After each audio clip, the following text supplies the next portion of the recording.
Hi friends, ఈరోజు నేను ఇంకో కొత్త స్టోరీతో మీ ముందుకి వచ్చాను. ఎలా ఉందో వినండి. స్టోరీ పేరు బుజ్జి కోతి మాయ మామిడి పండు.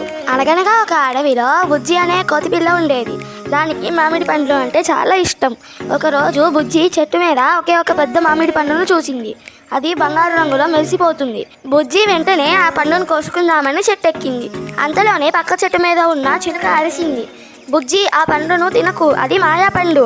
ఎవరు ఒక్కరే తింటే వాళ్ళకి తోక మాయమైపోతుంది. బుజ్జికి భయం వేసింది, కానీ ఆ పండును వదులుకోవాలని లేదు. ఏం చేయాలా అని ఆలోచించింది.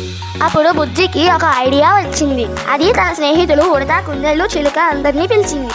ఈ మామిడి పండు చాలా పెద్దది, నేనొక్కదాన్నే తింటే న్యాయం కాదు. అందరూ కలిసి 4 ముక్కలు చేసుకొని తిన్నారు. తిన్నాక చూస్తే ఏమైంది? బుజ్జి తోక మాయం కాలేదు. సరికదా అందరి కడుపులో నిండిపోయాయి. అందరూ హాయిగా నవ్వుకున్నారు. చిలుక అంది, బుజ్జి, మాయా అంటే ఇదే. పంచుకుంటే అన్నీ మంచిగా జరుగుతాయి. స్వార్థంగా ఉంటేనే మాయలు మనల్ని బాధిస్తాయి.